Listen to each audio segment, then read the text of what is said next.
Ia terlahir sebagai seorang putri bangsawan, namun sejak pertama kali ia menarik napas, ia dikurung di sebuah gudang kayu. Ayahnya memiliki ketampanan yang tak tertandingi, tetapi sifatnya sangat angkuh. Dia telah menggoda wanita milik raja, dan dari hubungan terlarang itulah Putri Yulai lahir. Sang ratu menjadi sangat murka, dan kedua orang tua Yulai pun dieksekusi. Karena sedikit belas kasihan, raja mengampuni nyawa Yulai dan membiarkannya dibesarkan oleh pelayan paling rendahan. Saat anak-anak lain menghabiskan masa kecilnya dengan gembira, masa kecilnya justru dipenuhi monster dan bayangan. Sebenarnya, dia adalah seorang santa dari surga yang bisa melihat apa yang tidak bisa dilihat oleh manusia fana. Namun bagi orang-orang yang tidak tahu, dia adalah pertanda nasib buruk. Mereka yang mendekatinya tewas secara misterius. Jadi sang ratu mengasingkannya ke istana dingin, dibiarkan tewas sendirian. Tepat ketika kisahnya tampak akan berakhir, guntur menggelegar dari langit. Lalu, api melahap istana dingin. Selama 3 hari, 3 malam istana itu menjadi reruntuhan, namun secara ajaib, Putri Yulai berhasil selamat. Sejak hari itu, sebuah rumor beredar di dunia iblis. Siapapun yang melahap Putri Yulai akan mendapatkan tubuh fana dan terlahir kembali sebagai manusia. Para iblis saling membantai. Demi kesempatan itu, iblis paling jelek melahap yang lainnya. Tetapi perutnya yang buncit tidak lagi bisa menahannya. Iblis itu mencongkel matanya dan kabur ke negeri yang jauh. Sejak saat itu, tidak ada iblis yang berani menyakiti Putri Yulai lagi. Iblis-iblis yang tidak bisa menahan rasa lapar mereka memilih untuk memangsa orang-orang di sekitarnya. Itulah sebabnya semua orang di dekatnya mati secara aneh. Sebuah ketukan tiba-tiba mengejutkan Putri Yulai yang sedang tidur. Ternyata itu adalah panggilan kerajaan dari raja yang membuatnya terkejut. Jadi, akhirnya dia memutuskan untuk membunuhku. Pikirnya, mungkin ini yang terbaik. Lagi pula begitu banyak orang yang mati karenaku. Yang mengejutkannya, para pelayan membawanya ke kamar yang bersih dan terawat baik. Mereka bahkan mulai merias wajahnya dengan saksama. Setelah bertanya-tanya, dia mengetahui bahwa raja telah menjodohkannya untuk menikah dengan putra sulung jenderal, Zixian, dan pernikahannya ditetapkan hari ini. Putri Yulai sangat terkejut. Pria itu pasti telah melakukan kejahatan yang mengerikan, pikirnya. Jika tidak, mengapa dia dipaksa menikahi orang terkutuk sepertiku? Jawaban sang pelayan terasa campur aduk. Dia sama sekali bukan seorang penjahat, melainkan pahlawan di hati rakyat. Dia hanya sekadar ingin menikahi seorang putri. Setelah kembali dengan kemenangan dari perang, Yulai akhirnya mengerti. Dia pasti berniat menikahi kakak perempuannya, Putri Jelan. Namun malah jatuh ke dalam perangkap kejam sang raja. Pahlawan besar bangsa itu kini ditakdirkan untuk nasib yang suram. Sementara para iblis di dekatnya berbisik-bisik tentang bagaimana mereka bisa menyantap calon suaminya. Semakin dia memikirkannya, semakin berat rasa bersalahnya. Seseorang yang terkutuk sepertiku hanya membawa kematian bagi orang-orang di sekitarku. Aku seharusnya tidak ada di dunia ini sama sekali. Setelah pernikahan, aku akan meminta Xian mengirimku pergi jauh. Jika aku beruntung, mungkin itu akan menyelamatkan hidupnya.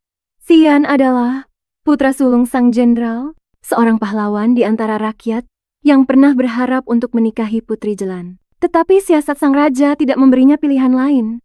Dia malah harus menikahi sang putri hantu. Meskipun hatinya dipenuhi dengan kebencian, kejatuhan keluarganya membuatnya tidak berdaya untuk menolak. Dipapah oleh para pelayannya, Yulai berjalan perlahan menuju aula besar. Tepat saat dia mencapai pintu masuk, dia mendengar jeritan kematian para iblis saat mereka menghilang menjadi asap. Terkejut, dia bertanya-tanya apa yang sedang terjadi. Melihat Yulai mendekat, Zixian terkejut tidak percaya. Jadi itu sang putri hantu, pikirnya. Kukira dia berwujud mengerikan, tapi ternyata dia begitu kecil dan lembut. Yulai mengangkat pandangannya ke arah Xian, namun langsung dimarahi dengan keras oleh raja karena dianggap tidak sopan. Tampaknya rumor tentang penderitaannya memang benar. Sudahlah, pikir Xian, ini bukan urusanku. Setelah upacara selesai, aku akan mengirimnya pergi. Ketika upacara berakhir, Zixian memimpin rombongannya untuk mengantarnya. Saat pintu terbuka, Yulai melihat kerumunan orang. Beberapa mengasihani sang pahlawan karena menikahi putri hantu. Yang lain mengejeknya karena pernah bermimpi menikahi Putri Jelan. Raja menyaksikan pemandangan itu dengan puas, mengagumi mahakaryanya yang kejam. Mendengar bisikan di sekelilingnya, amarah Zishan membara di dalam, tinjunya terkepal begitu erat, hingga urat-urat menonjol di lengannya. Tidak tahan lagi, dia menaiki kudanya, dan pergi dengan amarah. Tepat pada saat itu, segerombolan roh jahat menyerbu ke jalanan, membuat penduduk kota lari tunggang-langgang dalam kepanikan. Mendengar kekacauan di luar, Yulai langsung sadar para monster telah datang. Sebelum dia sempat bereaksi, seorang iblis membekap mulutnya. "Aku di sini untuk membawamu pergi," desisnya. Ini perintahnya. Belum selesai makhluk itu bicara, sebilah pedang melesat, dan makhluk itu pun tertebas dalam sekejap. Ternyata Zishan yang datang untuk menyelamatkannya. Yulai duduk terpaku di tanah, menatap iblis yang tumbang dengan tak percaya. Dia benar-benar berhasil membunuhnya. Manusia bisa mengalahkan iblis. Dalam sekejap mata, mereka semua lenyap. Dia bertanya-tanya apakah pria itu dikirim oleh surga untuk menyelamatkannya. Dalam beberapa saat, semua iblis tewas tergeletak. Zishan menatap Yulai yang tak berdaya. Hatinya dilanda badai perasaan yang saling bertentangan. Meskipun kasihan, dia tidak ingin terlibat lebih jauh. Bagaimanapun juga, dia bukanlah wanita yang ingin dinikahinya. Dan mereka yang mendekatinya selalu menemui kematian yang aneh. Dengan warisan keluarganya yang dipertaruhkan, dia tidak bisa menanggung kutukan seperti itu. Di sampingnya, penasihatnya melirik luka-lukanya dengan cemas, mendesaknya untuk merawat istrinya. Perdebatan mereka sampai ke telinga Yulai yang buta, yang mendengarkan dalam diam, dengan ekspresi yang sulit dibaca. Sambil gemetar, Yulai bertanya, "Apakah kau benar-benar akan mengusirku? Tolong, biarkan aku tetap di sisimu. Aku hanya butuh tempat tinggal. Aku tidak akan meminta lebih." Kehadiran Zishan saja sudah mengusir semua iblis di sekitarnya. Untuk pertama kalinya, Yulai merasakan kedamaian. Pria itu tampak seperti penyelamatnya. Namun, akankah Zishan setuju membiarkannya tinggal? Kemarahan Zishan meledak karena pernikahan ini. "Aku sudah menjadi bahan tertawaan. Semua orang yang mendekatimu berakhir dengan kutukan. Apa merusak istana saja tidak cukup? Sekarang kamu menghancurkanku juga?" Mata Yulai dipenuhi air mata saat rasa bersalah menelannya sepenuhnya. Pengasuh yang membesarkannya digigit sampai mati oleh iblis. Satu-satunya orang yang pernah peduli padanya lehernya dipatahkan. Setiap iblis di negeri ini seolah tertarik pada kehadirannya. Yulai yang rapuh terlihat sangat tak berdaya. Sampai dia bertemu Zishan, seorang pria yang seperti matahari. Auranya membara seperti api, menjauhkan setiap monster. "Jika aku bisa tetap di sisimu, aku bisa hidup seperti manusia normal lagi. Tolong, jangan usir aku." Dia memohon. Kata-katanya menusuk jauh ke dalam hati Zishan. Dia berpikir, dia sama sepertiku, dimanfaatkan lalu dibuang. Dia tidak bisa disalahkan, namun dunia tetap menghakiminya. Yulai menggenggam tangannya dan menempelkannya dengan lembut ke wajahnya. "Aku tidak sepenuhnya tidak berguna." Dia berbisik, "Darahku bisa menyembuhkan penyakit apapun dalam sekejap." Luka di tangan Zishan tertutup sempurna, seolah-olah dia tidak pernah terluka sama sekali. Zishan menatap telapak tangannya dengan tidak percaya. Apa-apaan ini? Dia berpikir bahwa tidak mungkin ada manusia yang bisa melakukan ini.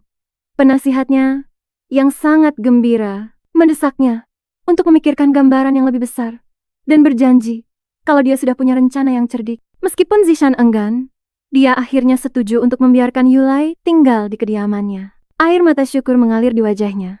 "Selama aku bisa berada di sisinya," pikirnya, "tidak akan ada monster yang mendekatiku lagi, dan tidak ada orang di sekitarku yang akan mati lagi." Dia berbisik, "Terima kasih Zishan, aku akan mengingat kebaikan ini seumur hidupku."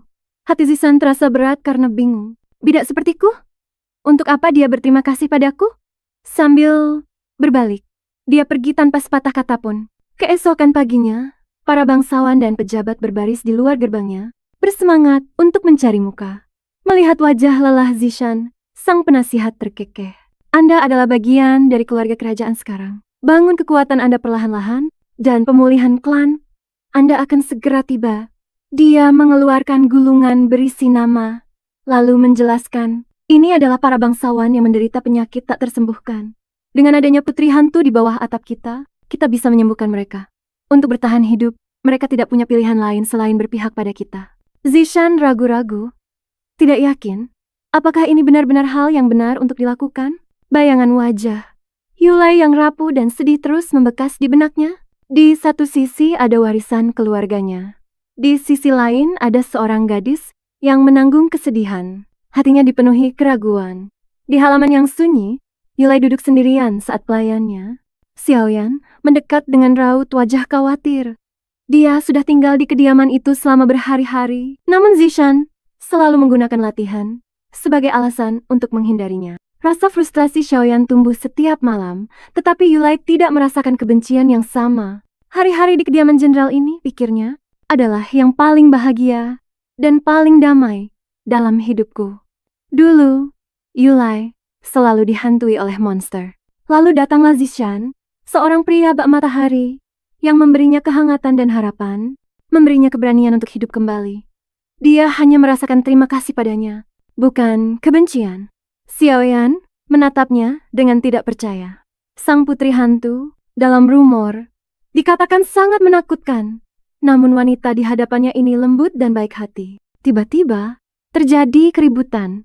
Seorang prajurit ditendang di kepala oleh seekor kuda saat latihan dan berada di ambang kematian. Dalam kepanikan itu, Zishan teringat kata-kata Yulai. Daging dan darahku bisa menyembuhkan penyakit apapun. Dia segera memerintahkan agar Yulai dibawa kemari. Jika dia bisa menyembuhkan luka separah itu, maka para bangsawan dalam daftar itu mungkin benar-benar punya sesuatu untuk ditakuti. Tapi jauh di lubuk hatinya, Zishan khawatir kalau dia hanyalah seorang wanita yang rapuh. Tak lama kemudian, Yulai muncul di hadapannya, dipanggil atas perintahnya. Untuk pertama kalinya, wajahnya bersinar dengan kebahagiaan yang tenang.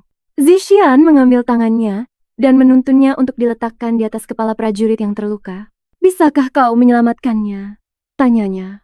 Yulai gemetar, meraba-raba luka itu dengan jemarinya. Dia belum pernah mengobati orang yang terluka separah ini. Dia tidak tahu apakah dia bisa melakukannya. Sambil menghela napas lelah, Zishan berkata, "Lupakan saja, kau sebaiknya kembali." Dia tidak benar-benar percaya keajaiban seperti itu mungkin terjadi, tapi suara Yulai terdengar, gemetar penuh tekad. "Tolong, biarkan aku mencoba." Membantunya adalah satu-satunya cara dia bisa membalas kebaikannya. Dia mengambil belati dari pinggangnya sebelum Zishan bisa menghentikannya.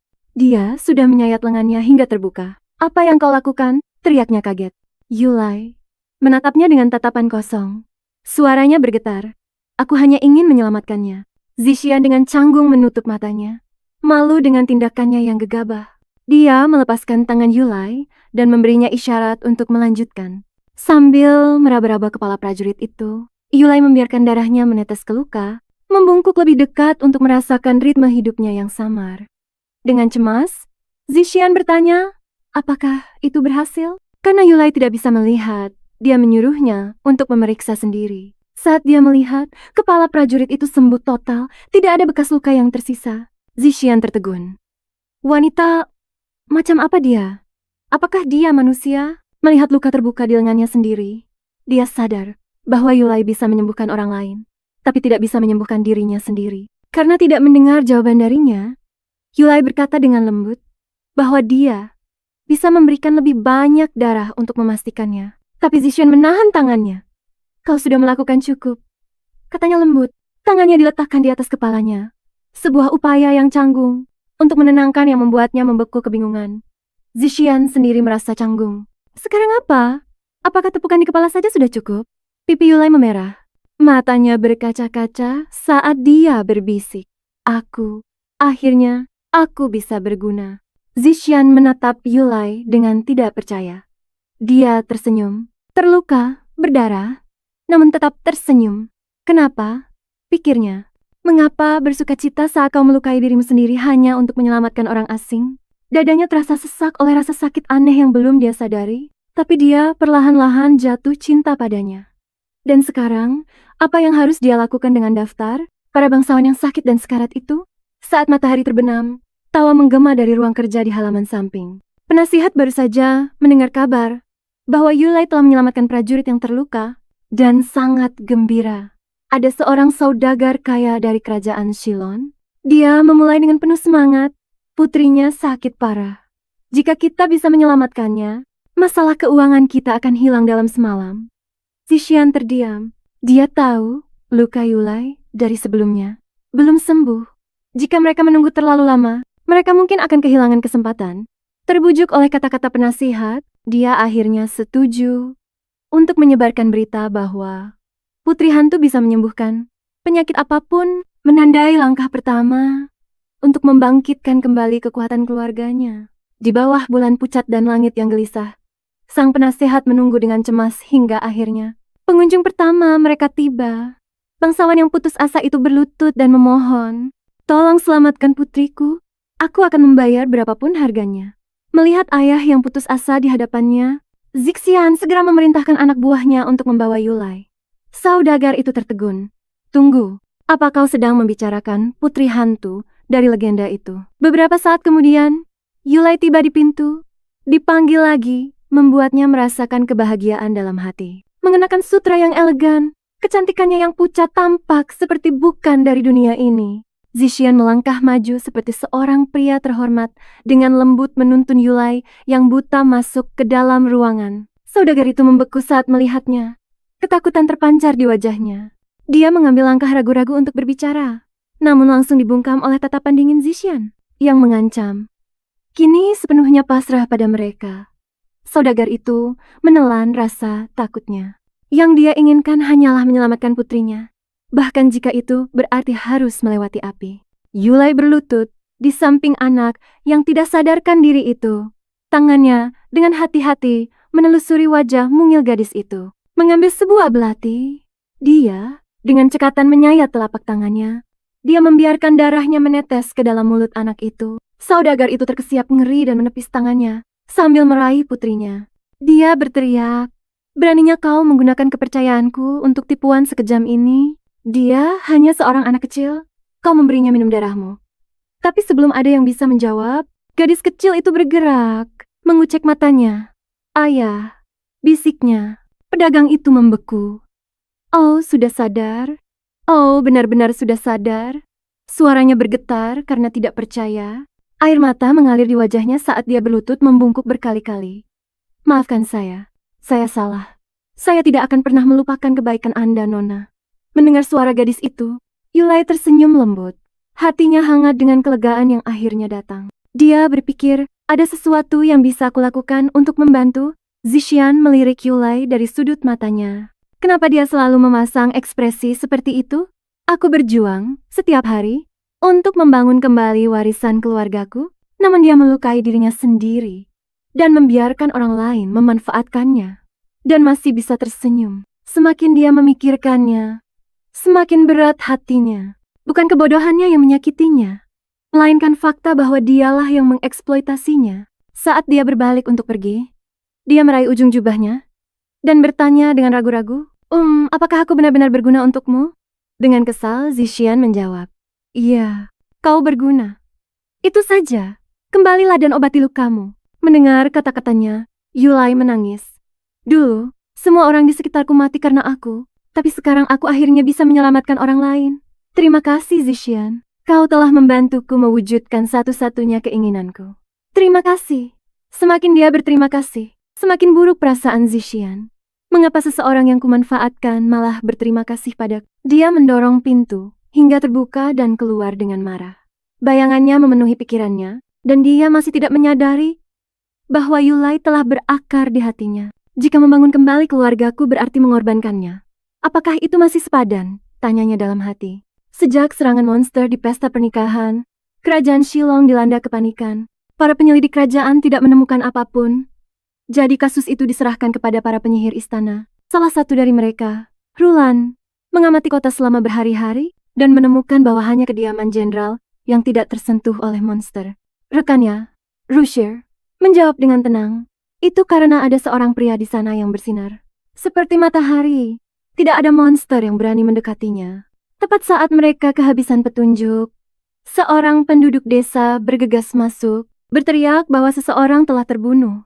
Kedua penyihir itu bergegas ke tempat kejadian. Area itu dipenuhi oleh para penonton. Beberapa berbisik bahwa pasti seekor binatang buas yang melakukannya. Tetapi para penyihir langsung tahu itu adalah ulah iblis. Rulan bertanya-tanya apakah itu mungkin kelompok yang sama yang menyerang pernikahan, meskipun para iblis jarang bertindak bersama-sama.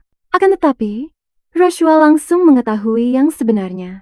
Putri Yulai adalah reinkarnasi dari makhluk surgawi. Jelasnya, Siapapun yang memakan dagingnya bisa mengambil wujud manusia, tetapi sejak matanya dicuri, dia kehilangan kekuatan sucinya. Jika para iblis ini tidak dihentikan, dunia fana akan menjadi neraka. Ini pasti pertanda yang telah diramalkan oleh guru kita. Keduanya memutuskan untuk berjaga-jaga di dekat kediaman jenderal. Artinya, selama Yulai tetap di sana, para iblis pasti akan datang untuknya. Nona, suara seorang pelayan menyentak Yulai hingga terbangun. Lengannya dipenuhi bekas luka. Hampir tidak ada kulit yang tersisa tanpa goresan. Seorang pelayan mempersilahkan seorang tamu masuk. Lenganku terluka, kata pria itu dengan cemas. Tolong, aku mengandalkanmu. Dengan tenang, Yulai menyayat telapak tangannya dengan pisau, membiarkan darah menetes ke dalam cangkir. Pria itu meminumnya dalam sekali teguk, dan dalam beberapa detik, lukanya hilang, meninggalkan kulit yang mulus, tanpa cacat.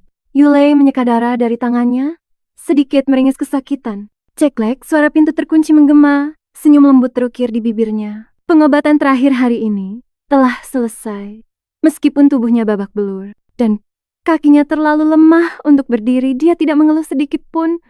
Selama Xian percaya padaku, pikirnya, semua rasa sakit ini akan hilang. Bahwa jika ini untuknya, bahkan kehidupan yang menyedihkan ini pun punya arti. Air mata menggenang di matanya. Dia tidak menyalahkan siapapun, tapi bukan berarti rasa sakit itu tidak ada. Dia menahannya dengan rela, semua demi pria yang dicintainya. Saat senja mewarnai langit menjadi merah padam, Yulai terkulai di atas mejanya, terlelap kembali dalam tidur yang rapuh. Langkah kaki pelan mendekat tanpa suara, aroma darah yang kental menguar di udara. Begitu banyak darah, aku pasti mabuk lagi, gumam Raja Iblis saat dia melangkah menuju Yulai yang sedang tidur. Ketika dia melihat lengan Yulai yang dipenuhi bekas luka, matanya terbelalak. Rasa terkejutnya berubah menjadi sedikit rasa kasihan yang tidak bisa dia mengerti. Mengapa manusia serakah selalu menyakiti orang lain demi keuntungan mereka sendiri? Ia juga tidak bisa mengerti mengapa seseorang seperti Yulai, yang juga manusia, memilih untuk mengorbankan dirinya demi orang lain. Memiliki, tapi tidak mencintai. Mencintai tapi tidak pernah memiliki. Inikah emosi manusia yang sebenarnya? Pikirnya dengan getir. Oh, tunggulah aku. Aku akan kembali, bisiknya sebelum menghilang ke dalam bayang-bayang. Pernahkah kau melihat orang bodoh yang tidak tahu malu seperti itu? Seorang menteri berteriak di istana. Dia tidak hanya menikahi putri hantu terkutuk itu, tapi sekarang bahkan misi mustahil dari kerajaan pun diserahkan kepadanya. Namun dengan bantuan Yulai, kediaman sang jenderal telah bangkit dalam kekuasaan. Zixian sekarang memiliki keberanian untuk berdiri tegak dan menolak perintah raja secara terang-terangan. Raja yang murka melemparkan cangkir anggurnya ke arah Zixian. Apa kau menganggapku kucing rumahan yang tidak berbahaya?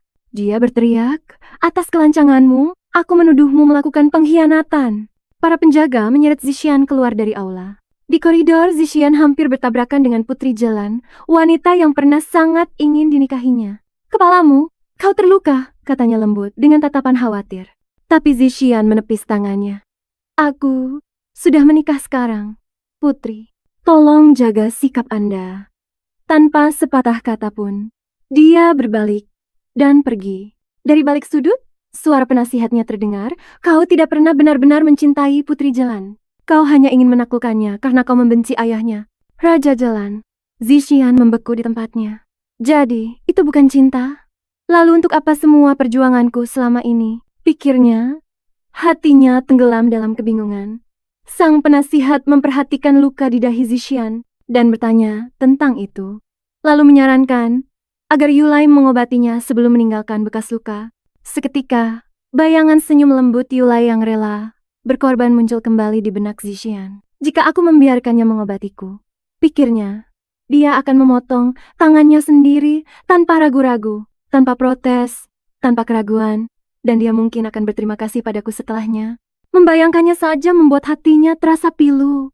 Setiap kali dia mendengar perkataannya, wanita itu selalu membalas dengan rasa terima kasih. Rasa sakit yang samar menyebar di dadanya, dan dia belum menyadari bahwa perasaan itu adalah cinta. Kota itu ramai dengan tawa di bawah langit malam yang sunyi. Seorang wanita penghibur yang mengenakan sutra terbaiknya menyelinap keluar ke dalam kegelapan.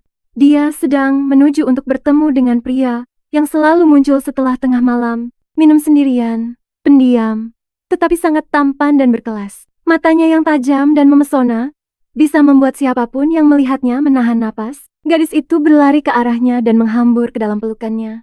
Tuanku, aku sudah lama mengagumimu. Aku tidak percaya kau benar-benar datang. Raja Iblis menatapnya, sedikit terkejut. Apa kau bilang kau mencintaiku? Sambil tersipu malu, gadis itu terhanyut dalam ketampanannya. Jika kau juga mencintaiku, bisiknya, maka buktikanlah. Cium aku. Saat bibir mereka bertemu, dia merasakan dinginnya sang raja dan mencoba melelehkannya dengan kehangatannya. Hatinya yang muda bergetar karena hasrat. Raja Iblis memegang pinggangnya yang ramping dengan erat, tapi tidak merasakan apa-apa. Tidak ada percikan, tidak ada emosi. Sesaat kemudian, tangannya menembus dadanya, dan dia menelan jantungnya dalam sekali lahap. Masih terasa seperti logam, masih pahit. Tidak cukup, gumamnya kepada iblis yang dikenalnya. Tidak ada cinta, tidak ada perasaan sama sekali. Dia tidak bisa mengerti mengapa manusia menyakiti orang lain karena keserakahan, atau mengapa Yulai mengorbankan dirinya untuk mereka. Obsesi Raja Iblis terhadap Yulai semakin kuat setiap kali dia memikirkannya. Setelah aku memangsa 1000 jantung, aku akan menjadi manusia. Mereka akan bertemu lagi. Tak lama, latar berpindah ke kawasan hiburan malam yang gemerlap, penuh dengan musik, tawa, dan aroma anggur. Zixian menghela napas kesal. Orang macam apa yang mengajak bertemu di tempat seperti ini? Kenapa mereka tidak datang saja ke kediamanku? Saat pintu berderit terbuka, dia membeku. Itu adalah musuh bebuyutannya, Han Fei.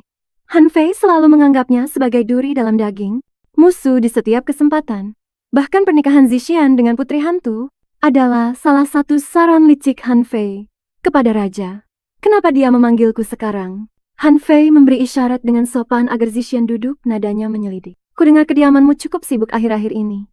Hal yang lucu, lanjutnya, mereka semua punya satu kesamaan, masing-masing sekarat karena penyakit yang tidak bisa disembuhkan. Tangan Zixian terkepal. Jadi, sudah terbongkar? Han Fei melanjutkan. Aku juga mengunjungi Namtao setelah dia meninggalkan rumahmu. Yang mengejutkanku, lengannya sembuh total. Siapa sangka kediaman jenderal menyembunyikan obat untuk penyakit yang tak tersembuhkan? Genggaman Zixian pada cangkir araknya bergetar meskipun bibirnya menyangkal, matanya menunjukkan kegelisahannya. Dan Han Fei licik seperti biasa. Langsung mengerti. Han Fei melepaskan jubahnya, memperlihatkan bahunya yang membusuk. Aku menderita penyakit yang sama dengan Nam Taiho, sehingga aku sudah siap untuk pensiun, tapi penyakitnya semakin parah. Aku mungkin tidak akan hidup lebih lama lagi. Setelah aku memohon padanya berulang kali, Nam Taiho mengarahkanku padamu. Aku tahu kau membenciku, kata Han Fei dengan suara serak. Tapi aku tidak punya tempat lain untuk pergi. Selamatkan hidupku, dan aku akan mengabdi padamu dengan setia sampai napas terakhirku. Zixian ragu-ragu. Pria yang pernah merencanakan kematianku sekarang memohon belas kasihan. Bagaimana aku bisa mempercayainya? Melihat keraguannya, Han Fei merogoh jubahnya dan mengeluarkan sebuah gulungan. Ini katanya adalah daftar semua orang yang pernah datang kepadaku untuk meminta bantuan. Jika jatuh ke tangan yang salah, ini akan menghancurkan karier dan hidupku. Ekspresi Zixian berubah dari dingin menjadi tenang. Tidakkah kau takut? Aku akan mengambil ini dan berbalik melawanmu. Han Fei tetap tenang. Aku tahu hidupku jauh lebih berguna daripada kematianku. Jadi apa keputusanmu? Zixian ragu-ragu. Pandangannya diselimuti ketidakpastian. Setelah terdiam cukup lama, dia akhirnya mengambil gulungan itu. Datanglah ke kediamanku besok, katanya pelan. Aku punya urusan lain yang harus kuselesaikan malam ini. Sementara itu, tubuh Yulai semakin lemah, kulitnya dipenuhi luka. Bukankah ini yang selalu kuinginkan? Untuk membantu Zixian? Lalu, kenapa rasanya sakit sekali? Malam itu sunyi mencekam. Cahaya bulan terasa dingin dan pucat. Yulai terbaring tak bergerak di tempat tidur. Matanya kosong, lengannya penuh bekas luka hingga tak bisa dikenali lagi. Xiaoyan menangis di sampingnya. Jenderal terlalu kejam. Bagaimana bisa dia memperlakukanmu seperti ini? Tak satu pun lukamu yang sembuh. Kumohon, ayo kita pergi memohon padanya. Pandangan Yulai menerawang bahwa jika aku berhenti membantu, orang-orang akan mati. Dia membayangkan kehangatan Zixian. Senyumnya yang secerah matahari, yang pernah memberinya kekuatan. Terima kasih Xiaoyan, katanya lembut. Tapi aku tidak bisa berhenti membantunya. Air mata mengalir di pipi Xiaoyan. Dia tidak bisa mengerti mengapa nonanya mau mengorbankan dirinya sepenuhnya, hanya untuk menerima ketidakpedulian sebagai balasannya. Malam semakin larut, dan Xiaoyan dengan enggan pergi sendirian. Yulai menatap tangannya yang hancur. Setidaknya masih ada seseorang yang peduli padaku. Dibandingkan dengan kesepian di hatiku, luka-luka ini tidak ada artinya. Tiba-tiba, derit pintu memecah kesunyian. Beberapa sosok bayangan muncul di pintu masuk. Yulai menegang dan duduk tegak. Siapa di sana pada jam segini? Orang asing itu melangkah lebih dekat. Wajah mereka asing tapi tidak menunjukkan permusuhan. Rasa takutnya sedikit mereda. Apa yang membawa kalian kemari selarut ini? Tanyanya. Mereka saling bertukar pandang dengan gelisah. Bingung siapa yang harus bicara lebih dulu. Seorang pria tiba-tiba berlutut dengan keras. Tolong selamatkan ibuku, dia sekarat. Tangisnya. Dengan suara yang lembut, Yulai berkata pada pria itu, "Bawa ibumu kemari besok, aku akan menolongnya." Namun mata pria itu berlinang air mata. "Aku tidak punya uang, jenderal tidak akan pernah mengizinkannya. Maafkan aku, Nona." Perlahan dia bangkit berdiri dan mengeluarkan pisau kecil dari jubahnya. Dalam sekejap, Yulai yang lemah merasakan pandangannya kabur. Saat dunia di sekitarnya seolah lenyap, suara-suara samar bergema di sekelilingnya. Kepanikan, kebingungan. Apakah aku masih terperangkap di kuil istana? Atau aku sudah jatuh ke neraka? Rasa sakit daging yang terkoyak membakar sekujur tubuhnya, tapi dia menggigit bibirnya dan menahannya. Mereka hanya ingin menyelamatkan ibu mereka. Tidak apa-apa jika aku bisa menanggung ini. Saat fajar, Yulai duduk sendirian di kamarnya sambil bertanya pada diri sendiri, apakah ini benar-benar kehidupan yang aku inginkan? Akulah yang memohon pada Zixian agar diizinkan tinggal. Ini seharusnya menjadi mimpiku, tapi apakah ini benar-benar yang aku dambakan? Hai, Nona. Suara yang dikenalnya membuyarkan lamunannya. Itu adalah Xiaoyan. Gadis itu menawarkan karangan bunga segar. Dengan senyum lembut. Di saat berpikir untuk mengakhiri hari-harinya, Yulai merasakan kehangatan yang rapuh mekar di hatinya. Aku akan membawakanmu bunga setiap hari, ucap Xiaoyan dengan lembut. Jadi kumohon, Nona, jangan menyerah. Air mata menggenang di mata Yulai. Terima kasih Xiaoyan, bisiknya. Dunia ini adalah tempat yang penuh cahaya dan bayangan, pikirnya, sambil menggenggam erat karangan bunga itu. Saat isak, tangis pelan mengguncang bahunya. Bahkan dalam kesepian, masih ada sisa kehangatan. Hidup mungkin penuh dengan rasa sakit, tapi tidak apa-apa. Selama aku masih bisa merasakan sedikit sinar matahari, aku akan terus bertahan. Masa depan pasti cerah, bukan? Sejak malam itu, orang-orang datang ke kamar Yulai setiap malam. Beberapa datang untuk mengambil darahnya, yang lain untuk memotong dagingnya. Tidak ada lagi rasa gugup, tidak ada lagi rasa malu. Semua itu telah menjadi rutinitas. Saat luka-lukanya bertambah banyak, Yulai mulai berteriak kesakitan.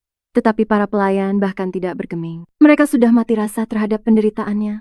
Setiap pagi mereka membawakannya teh yang diseduh dengan ramuan terlarang dan mengganti pedupaan dengan penderitaan. Obat penekan yang merupakan satu-satunya belas kasihan yang mereka tahu. Yulai terbaring tak bergerak di atas ranjang. Hatinya terasa hampa. Tidak ada iblis di sini, pikirnya. Namun dalam kegelapan, aku masih bisa merasakan mata mereka mengawasiku. Mungkin ini adalah hukuman untuk semua orang yang mati. Karenaku, air mata membasahi bantalnya. Kepada siapa lagi aku bisa menangis? Saat fajar, Sean Yun masuk membawa seikat bunga segar. Kekhawatiran terukir di wajahnya. Nona, Anda terlihat sangat buruk. Apa yang terjadi? Yulai memaksakan senyum tipis. Tadi malam anginnya kencang, sehingga aku tidak bisa tidur nyenyak. Tetapi Sean Yun tahu tidak ada angin sama sekali. Saat dia berbalik untuk pergi, sebuah suara gedebuk pelan bergema di belakangnya. Yulai telah pingsan. Nona, teriak Xiaoyan, bergegas maju. Matanya terbelalak ngeri. Dada Yulai basah oleh darah. Tubuh Yulai semakin dingin setiap detiknya. Jadi, seperti ini akhirnya. Aku sekarat kan. Dia selalu berpikir kematian akan membuatnya takut. Sebaliknya, kedamaian menyelimutinya. Akhirnya, semua ini berakhir. Dalam kesadarannya yang memudar, iblis-iblis bayangan muncul kembali, menatap tubuhnya dengan lapar, seolah-olah dia adalah hidangan yang disajikan di hadapan mereka. Aku pikir bersama Xian akan mengubah segalanya, tapi aku salah. Dosa-dosa masa laluku tidak akan pernah bisa dihapus. Dan fakta bahwa aku masih berani berharap. Betapa menyedihkan, betapa bodohnya aku. Dengan senyum tipis, dia merentangkan tangannya lebar-lebar. Silakan, makanlah. Hidupku ini sia-sia saja. Jika kematianku bisa mengisi perut kalian, maka setidaknya aku akan berguna. Matanya tidak lagi menunjukkan keinginan untuk hidup. Dan iblis-iblis kelaparan itu menerjang ke arahnya serempak. Tetapi sebelum mereka bisa menyentuhnya, sebuah kehadiran yang kuat meledak di belakangnya. Sang Raja Iblis muncul, melindungi Yulai dengan satu tangan, dan dalam satu serangan, semua iblis musnah. Kau tidak boleh mati. Suaranya bergetar, penuh amarah sekaligus kesedihan. Kau mengajariku arti pengorbanan dan cinta. Kau harus hidup. Jangan berani-beraninya kau meninggalkanku. Tidak akan lama lagi aku akan menjadi manusia. Saat waktunya tiba, kita akan bertemu lagi. Tangannya perlahan melepaskannya, dan tubuhnya memudar menjadi kehampaan. Hati Yulai kembali tenang. Mengapa suaranya selalu membuat hatiku sakit begitu dalam? Siapa dia sebenarnya? Dengan linglung, dia membuka matanya, dan mendapati dirinya berbaring di ranjang yang asing. Di sampingnya duduk Shin. Wajahnya dipenuhi kelegaan dan kekhawatiran. Hei, kau sudah sadar. Sejak hari itu, Yulai terus memberikan darahnya sendiri untuk membantu pengaruh Zishian yang semakin besar. Kediaman sang jenderal menjadi lebih kuat dari sebelumnya. Sebagian besar pejabat istana sekarang mengikuti Zishian. Sementara itu, Raja tua yang licik mulai merencanakan sesuatu lagi, menggunakan kerusuhan di perbatasan sebagai alasan untuk mengirim Zishian ke garis depan. Tetapi para menteri bersatu untuk protes, membela Zishian dari rencana licik raja. Raja hanya bisa duduk di sana, dengan wajah memerah karena amarah.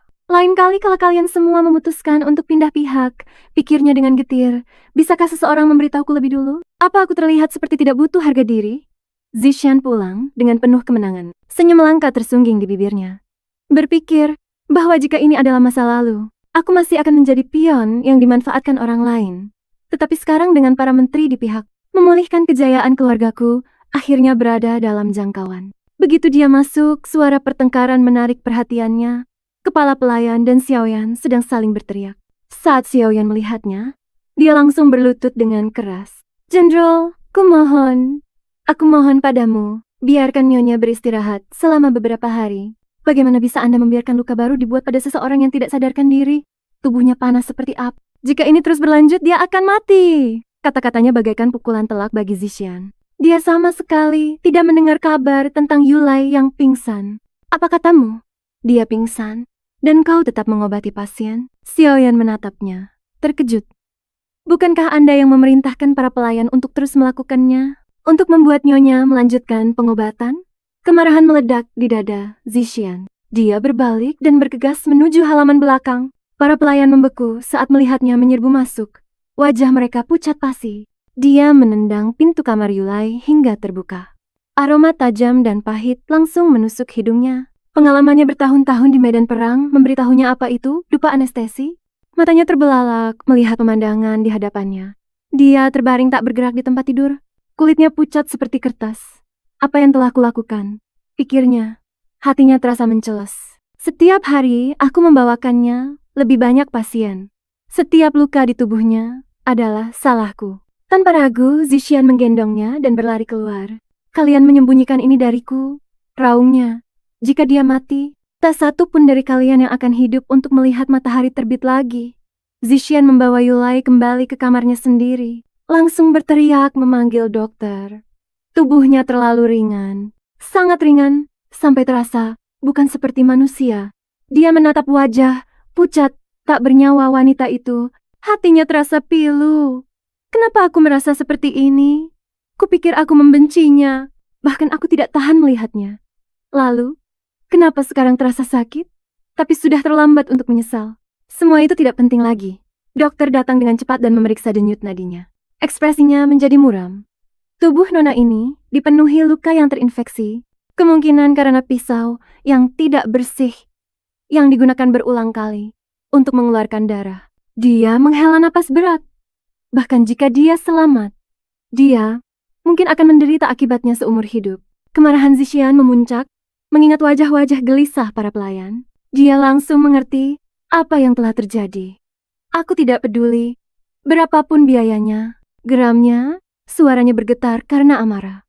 Selamatkan saja dia. Kemudian dia berbalik dan melesat keluar menuju halaman belakang, tangannya terkepal begitu erat hingga urat-urat menonjol di lengannya. Para pelayan lari, ketakutan, saat melihatnya. Seret semua pelayan, dari halaman belakang ke halaman hukuman. Raungnya, jika satu orang saja lolos, kalian semua akan membayarnya dengan nyawa kalian. Malam itu, kediaman sang jenderal bergema dengan jeritan kesakitan. Suara hukuman yang mengerikan terbawa oleh udara malam yang dingin dan mencekam. Zixian berdiri tak bergeming. Wajahnya lebih dingin dari batu. Tuli terhadap permohonan putus asa para pelayan. Sang penasihat tiba beberapa saat kemudian, terengah-engah, karena berlari, menuntut untuk tahu apa yang telah terjadi. Ketika dia mendengar kebenarannya, wajahnya menjadi pucat pasi karena ngeri. Monster-monster ini, mereka benar-benar sudah kehilangan kemanusiaannya. Kepalan tangan Zishan bergetar. Tidak peduli seberapa keras dia mencoba, dia tidak bisa menekan amarah yang membara di dalam dirinya. Tapi saat amarahnya mereda, rasa bersalah menggantikannya. Apakah aku benar-benar lebih baik dari para pelayan itu? Dia teringat hari saat wanita itu berlutut di hadapannya, kehilangan semua martabatnya, berbisik, "Tolong biarkan aku tetap di sisimu, bahwa jika aku bisa tetap bersamamu, aku bisa hidup seperti manusia." Dan sekarang dia hidup lebih buruk dari seekor binatang. Rasa sakit di dadanya terasa menyesakkan, tapi dibandingkan dengan apa yang telah Yulei alami, rasa sakitnya tidak ada apa-apanya. Atas desakan sang penasihat, Zixian akhirnya meninggalkan halaman itu dan kembali ke kamarnya. Dia duduk di samping tempat tidur, menatap wajah pucat tak bernyawa wanita itu. Dia tidak melakukan kesalahan apapun. Pikirnya dengan getir, pernikahan kami tidak lebih dari manipulasi kejam sang raja. Bahkan ketika aku bersikap kejam dan dingin, dia tidak pernah mengeluh. Dia membalas setiap kata kasar dengan kebaikan. Kenangan membanjiri pikirannya, dan hatinya terasa sakit tak tertahankan. Tiba-tiba, jari-jari Yulei bergerak. Mata Zixian langsung terbuka. Dia sedang menangis dalam diam. Air mata mengalir di pipinya yang tirus. Dia tiba-tiba berdiri, suaranya tercekat karena khawatir. "Kenapa kau tidak datang padaku lebih awal? Kenapa kau tidak meminta bantuanku?" Aku tidak tahu kalau aku bisa meminta bantuanmu, bahwa jika aku melakukannya, apakah engkau benar-benar akan membantuku? Raut kelegaan yang rapuh di wajahnya menghantamnya lebih keras dari pedang manapun. Tentu saja dia tidak akan meminta. Pikirnya dengan getir, akulah yang membuatnya hidup seperti mayat. Kenapa dia harus percaya aku akan melindunginya? Dia mengulurkan tangan, memegang tangan Yulei yang gemetar. "Ini semua salahku. Kau menderita karena aku. Aku akan menebusnya. Apapun caranya. Apapun yang kau minta, akan kulakukan." Yulei berkedip takjub, sedikit terduduk. "Apapun? Kau benar-benar akan melakukan apapun?" Bahkan setelah janji tegas Zixian, Yulei masih ragu-ragu sambil menundukkan kepalanya. Dia berbisik pelan, "Bolehkah aku menyentuh wajahmu? Jika itu berlebihan, aku tidak akan melakukannya." Zixian membeku, tertegun. Permintaan yang begitu pemalu dan tidak berbahaya, namun dia memintanya dengan penuh keraguan yang gemetar. Hatinya terasa sakit, dipenuhi rasa bersalah dan dorongan tiba-tiba untuk melindunginya. Setelah semua yang dia lalui, setelah semua rasa sakit itu, dia tidak menyalahkanku. Yang dia inginkan hanyalah menyentuh wajahku. Suaranya tercekat. "Kau bisa meminta apapun, apapun, sampai hatimu merasa tenang. Bahkan jika kau menuntutku untuk berlutut di hadapanmu dan memohon ampun, aku akan melakukannya. Tapi kenapa satu-satunya keinginanmu adalah sesuatu yang begitu sederhana?" Yulei mendongak, matanya bersinar dengan ketulusan yang hening. "Bahkan jika kau tidak melakukan apa-apa, aku tidak akan pernah menyalahkanmu. Bagiku, kau seperti matahari. Bagaimana bisa seseorang meminta ganti rugi pada matahari? Saat Nau di dekatku, semua kegelapan sirna." Senyum tipis terukir di bibirnya saat air mata menggenang di matanya. "Selama kau di sini, aku merasa aman." Di bawah cahaya bulan yang menakutkan, seorang wanita berjubah berlari kencang melewati jalanan yang sepi. Di dalam dekapannya, dia memegang sebuah bungkusan kecil, daging segar yang dipotong dari tubuh Yulei. Dia menyeringai pada dirinya sendiri, berpikir, "Untung aku kabur lebih awal. Ini akan membuatku kaya." Tapi kemudian, sebuah suara berat menggema dari bayang-bayang. "Serahkan apa yang kau bawa." Itu Itu bukan sesuatu yang boleh kau sentuh. Wanita itu berbalik untuk membalas, tapi sebelum dia sempat bicara, Raja Iblis muncul, tangannya melingkari leher wanita itu. Mereka yang menyentuh apa yang terlarang, desisnya akan bernasib sama. Dengan sekali putaran, dia mematahkan lehernya. Tubuhnya lunglai, matanya membeku terbelalak ngeri. Raja Iblis menatap kejauhan dan bersumpah dalam hati, siapapun yang menyakiti Mulai akan menemui ajalnya. Di istana Kekaisaran Shilong, sang raja meledak marah pada kepala pelayannya. Mengurus ini saja kau tidak bisa. Untuk apa aku mempekerjakanmu? Sang pelayan, ketakutan, menjelaskan bahwa kediaman jenderal telah ditutup rapat dan berhenti menerima tamu, menimbulkan keluhan di antara para bangsawan dan pejabat. Rumor mengatakan kediaman itu menyimpan ramuan ajaib yang bisa menghidupkan orang mati, yang menjelaskan mengapa banyak menteri berkuasa kini mendukung Zixian. Sang raja mendesak asal-usul ramuan itu. Tapi pelayan yang kebingungan itu hanya bisa berspekulasi bahwa ramuan itu dicuri dari rampasan perang. Murka, sang raja menggeram bahwa siapapun yang mencuri, upeti untuk tak pantas mati 1000 kali. Pelayan yang licik itu mengusulkan sebuah rencana. Karena mereka menimbun obat dan menolak rakyat jelata, mengapa tidak membalikkan opini publik untuk melawan mereka? Sebarkan berita bahwa Jenderal Zixian menimbun obat ajaib, menjualnya hanya kepada orang kaya, sambil membiarkan orang miskin mati.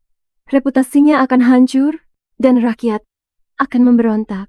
Sang raja sangat senang dan memberi hadiah pada pelayan itu dengan janji lisan akan sebuah anugerah, memerintahkannya untuk segera menjalankan rencana itu. Di dalam kediaman jenderal, sang penasihat memohon dengan sungguh-sungguh, "Jenderal, tolong izinkan Putri Yulai mengobati pasien lagi.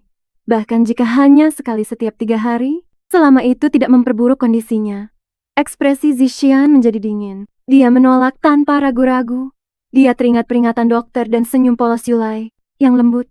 "Jika aku bilang aku tidak peduli, aku akan berbohong." Tepat pada saat itu, ketukan khas menggelegar di gerbang. Di luar berdiri sekelompok penduduk desa yang miskin, sangat membutuhkan bantuan. Sang penasihat terus mendesak, "Reputasi Anda di mata rakyat sedang jatuh. Bahkan jika Anda mengabaikan orang miskin, pikirkanlah warisan keluarga Anda." Zisan ragu-ragu. Banyak orang di istana sudah mendukungnya. Menjadi jenderal besar hanyalah masalah waktu. Tetapi sang penasihat menggelengkan kepalanya. Kekuasaan bisa bergeser lebih cepat dari angin.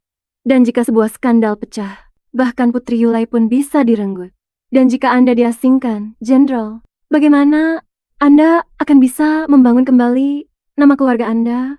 Kata-kata itu menusuk jauh ke dalam hati Zixian. Dia teringat akan nasihat ayahnya yang sekarat, cemoohan dari rakyat jelata, dan ketulusan murni di mata Yulai.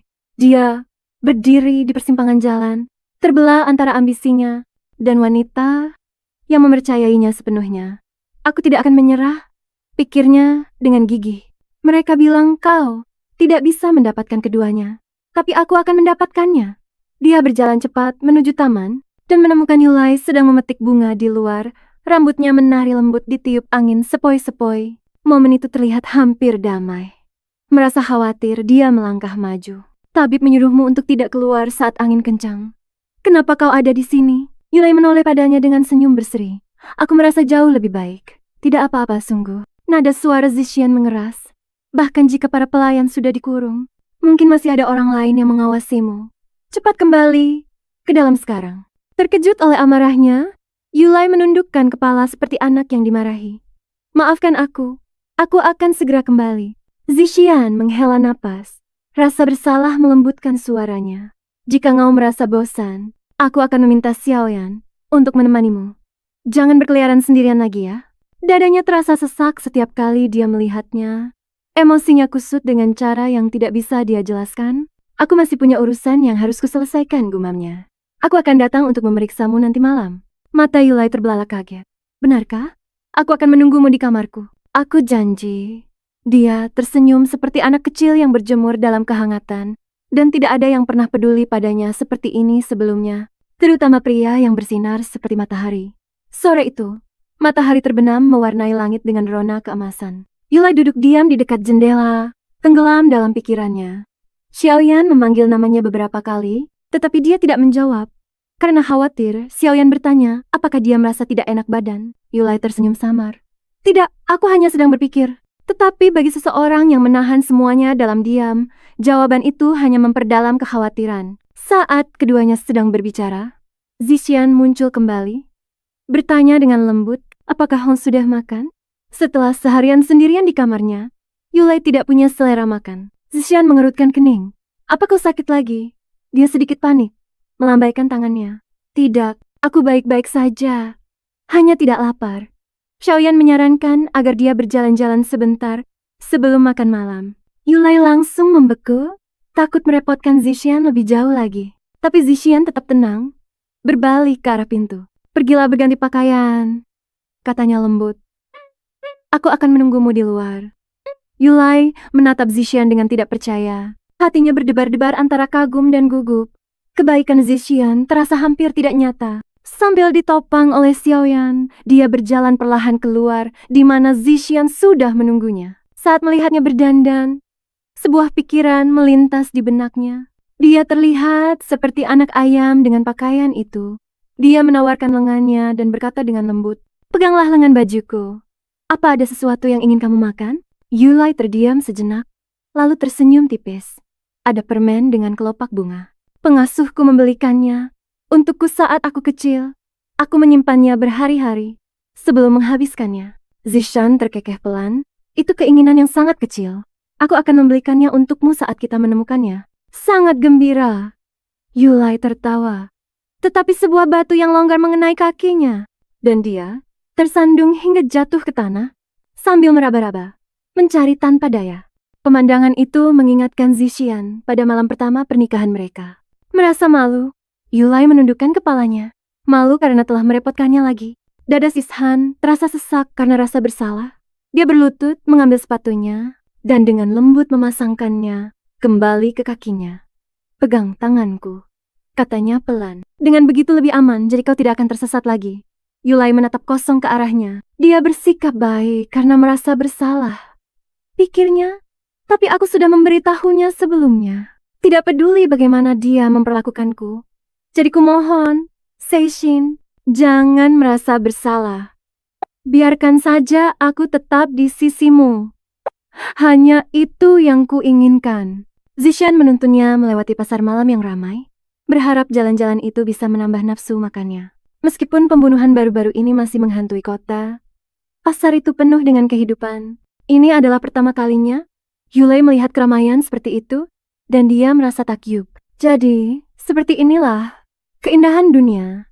Beberapa penduduk desa segera melihat Zixian, dan sang putri hantu. Rasa takut berubah menjadi kebencian saat mereka berbisik-bisik, berencana untuk memberinya pelajaran. Tenggelam dalam momen manis mereka yang hening, pasangan itu tidak tahu bahwa balas dendam sudah mendekat. Pasar malam ramai dengan tawa dan obrolan. Yulai tersenyum menikmati suara kegembiraan sementara Zixian tetap waspada. Separuh pikirannya masih waspada akan bahaya. Lalu, dia melihatnya, kue kelopak bunga yang sangat diinginkan Yulai. Matanya berbinar. Tanpa ragu-ragu, dia membayar penjualnya dan meletakkan kantong itu dengan lembut di tangannya. Ekspresinya membeku karena tidak percaya. Dia mengangkat satu kue yang lembut itu dan mencicipinya. Perlahan-lahan menikmati rasa manis bunganya. Tepat saat dia akan berterima kasih padanya, Zixian menjejalkan beberapa kue lagi ke dalam mulutnya. Dengan senyum jahil. Melihat pipinya menggembung, dia tidak bisa menahan tawa. Dia terlihat persis seperti tupai kecil. Mereka berjalan-jalan santai melewati pasar. Lalu seorang penjual jepit rambut impor berteriak di dekatnya, menarik perhatian Zixian. Melihat pakaian Yulai yang elegan, dia berpikir Yulai mungkin akan menyukai yang itu. Khawatir kerumunan itu akan membuatnya kewalahan, dia membawanya ke sudut yang sepi. "Tunggu di sini sebentar," katanya dengan lembut. "Aku akan segera kembali." Mendengar suara kerumunan yang semakin ramai, Yulai mencengkeram dadanya. Rasa cemas mulai merayap. Dia tidak akan meninggalkanku di sini, kan? Tapi saat dia membantuku memasang kembali sepatuku, itu adalah bentuk perhatian, bukan? Pikirnya dalam hati. Kenapa semakin lembut sikapnya? Semakin aku mulai berharap. Tenggelam dalam pikirannya, sebuah batu tiba-tiba mengenai dahinya. Dia tersungkur ke tanah. Kue kelopak bunga yang berharga itu hancur menjadi debu. Dasar putri hantu terkutuk, seseorang berteriak. Apa? Kau mencoba memanggil roh jahat ke sini? Bukan itu maksudku. Yulai mencoba menjelaskan. Kepanikan terdengar gemetar dalam suaranya. Tapi, kerumunan itu tidak mau mendengarkan. Rasa takut telah berubah menjadi kebencian. Seorang pria melemparkan batu lagi, tapi bayangan hitam melesat di udara dan menangkapnya di tengah jalan. Raja Iblis telah tiba. Yulai membeku, mengenali aura familiar yang selalu membuat jantungnya berdebar kencang. Para penduduk desa terkesiap dan terdiam. Tidak ada yang berani bergerak. Dia muncul begitu saja dari udara kosong. Kemarahan Raja Iblis meledak. Cakarnya berubah bentuk saat energi gelap beriak di udara, sehingga dia siap untuk membunuh. Jangan, teriak Yulai sambil mencengkram lengannya. Tolong jangan sakiti mereka. Aku akhirnya menemukan kehidupan, di mana aku tidak perlu menyakiti siapapun. Tolong, biarkan mereka pergi. Raja Iblis menatapnya. Rasa tidak percaya menyelimuti matanya. Mereka yang menyakitimu lebih dulu. Kenapa kau tidak marah? Kenapa kau melindungi mereka? Sambil gemetar, Yulai mencengkeram jubahnya dengan erat. Mereka tidak jahat. Mereka hanya takut. Itu saja. Jika aku menghilang, semuanya akan kembali baik-baik saja. Tolong bawa saja aku pergi. Raja Iblis menatapmu terbaring dengan iba. Dia tidak mengerti mengapa wanita itu menanggung semuanya sendirian dan masih memikirkan orang lain terlebih dahulu. Saat Raja Iblis berdiri termenung, Zishin akhirnya tiba. Wajahnya dipenuhi amarah. Dia menatap tajam sosok gelap itu dan mengangkat tinjunya, siap memberi pelajaran pada iblis itu. Raja Iblis hanya tersenyum dingin, tak terbaca. Kalian manusia berani sekali bicara selancang itu. Jika kalian menyalahkan luka-lukanya, berkacalah dulu. Saat cakar iblis itu berubah menjadi senjata mematikan dan menerjang ke arah Zishan, Yulai melemparkan dirinya di antara mereka. Dengan suara bergetar, tolong, jangan sakiti Zishan. Penderitaannya adalah karena aku. Aku mohon padamu, ampuni dia. Raja Iblis menatapnya tidak percaya. Hal itu hanya memperdalam kebingungannya. Mengapa wanita itu melindungi orang-orang yang menyakitinya? Melihat Yulai membelanya, Zishan saat itu menyadari bahwa luka di dahi Yulai bukanlah luka baru dari serangan iblis, melainkan kerusakan yang menumpuk akibat goresan dan infeksi berulang. Amarah berkobar di dalam dirinya saat melihat luka-lukanya yang tidak diobati. Jika tidak dirawat, luka itu bisa berakibat fatal. Dia langsung menggendong Yulai dan bergegas kembali ke mansion. Kalian bajingan, teriaknya dengan marah saat pergi. Akan kubuat kalian semua membayar untuk ini. Para penonton yang terkejut hanya bisa melihatnya pergi, terguncang namun tidak menyesal. Beberapa yang lebih kurang ajar malah mengejek Raja Iblis. Sepertinya kau hanyalah anjing piaraan sang jenderal. Wanita itu pasti punya bakat dalam hal-hal tertentu. Kalau tidak, kenapa juga sang jenderal begitu bersemangat membawanya pergi? Pikiran Raja Iblis dipenuhi oleh bayangan Yulai. Kenapa mengingatnya membuatku semarah ini? Kedua pria itu terus melontarkan hinaan kasar, tertawa seenaknya. Detik berikutnya, Raja Iblis menyerang. Tangannya menembus lurus dada salah satu pria itu. Dengan gerakan lambat dan sengaja, dia melahap jantung pria itu. Kerumunan itu membeku ketakutan, bahkan pengejek yang paling vokal sekalipun hanya bisa gemetar dan menatap, tak bisa berkata-kata. Malam itu juga, di bawah langit yang penuh bintang, dokter memberi Zishan daftar hal yang harus diperhatikan. Yulai duduk dengan tenang, matanya sayu dan tatapannya kosong. Jari-jarinya bergerak gelisah di pangkuannya. Dia pasti berpikir aku ini beban sekali, pikirnya. Sejak dia membawaku, masalah terus saja datang. Jika dia mengusirku sekarang, kemana lagi? Aku harus pergi. Lalu Zishan berbicara dengan lembut. Maafkan aku, bahwa aku seharusnya tidak meninggalkanmu sendirian di jalan. Aku tidak menyangka waktu sesingkat itu bisa membuatmu terluka. Ini semua salahku. Air mata menggenang di mata Yulai. Dia tidak menyangka pria itu akan meminta maaf. Dia mengira akan disalahkan, bukan menerima kebaikan. Apa ini sakit? Tanya Zishan dengan cemas. Perlukah aku memanggil dokter kembali? Semakin lembut sikapnya, semakin berat perasaan di hati Yulai. Sepertinya aku tidak akan pernah bisa memintanya untuk mengusirku lagi. Tindakanku yang berpura-pura lemah ini hanyalah caraku untuk tetap berada di dekat kehangatannya. Jangan khawatir, bisiknya. Aku hanya takut. Selama kau di sini, aku tahu semuanya akan baik-baik saja. Zishan dengan lembut menyuruhnya beristirahat.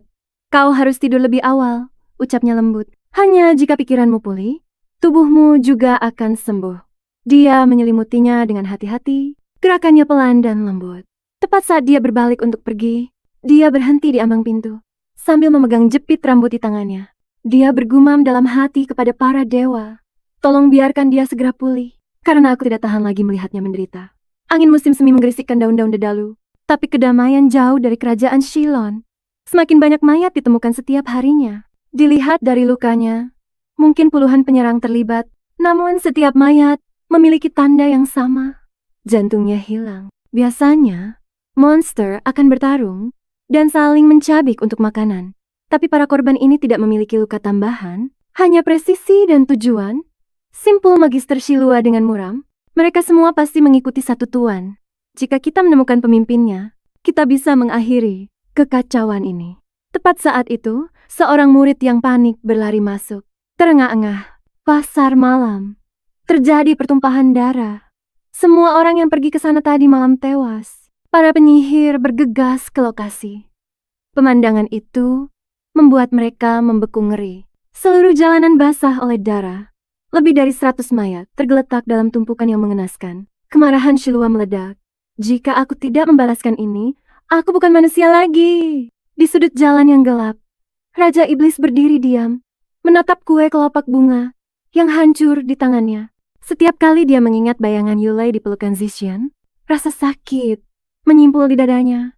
Raut wajahnya itu, aku belum pernah melihatnya sebelumnya. Pikirnya dengan getir, mungkinkah dia benar-benar mencintainya? Langit malam dipenuhi awan tebal. Saat seorang pria mabuk terhuyung-huyung di jalan, bersenandung sendiri. Oh, anggur yang nikmat malam ini. Di bayang-bayang terdekat, seekor iblis rendahan menunggu dengan sabar. Dengan sekelebatan cakar, ia menyerang. Pria mabuk itu tidak punya kesempatan untuk bereaksi saat cakar-cakarnya merobek dadanya. Tapi sebelum iblis itu bisa menyelesaikan mangsanya, jimat-jimat bercahaya melesat di udara, mengepungnya dalam ledakan cahaya. Sebuah jeritan memecah kesunyian saat makhluk itu menggeliat dan kembali ke wujud aslinya.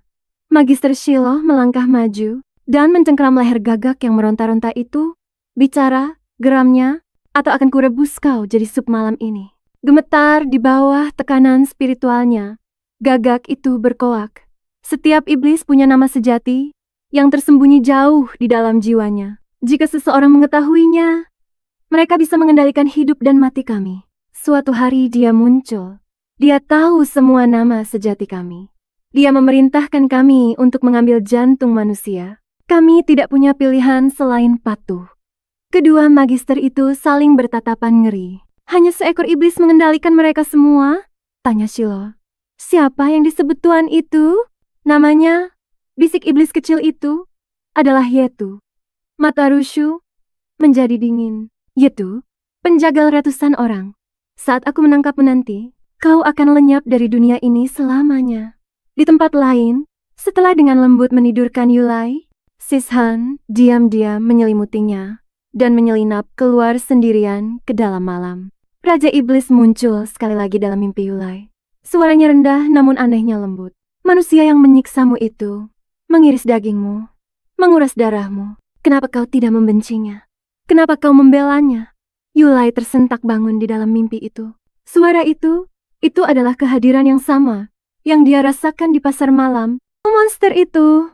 Semua orang melihatku sebagai kutukan, bisiknya, tapi dia mempertaruhkan nyawanya untuk menerimaku. Bagaimana mungkin aku bisa membenci seseorang yang menunjukkan kebaikan padaku? Tatapan Raja Iblis menjadi gelap. Manusia itu egois.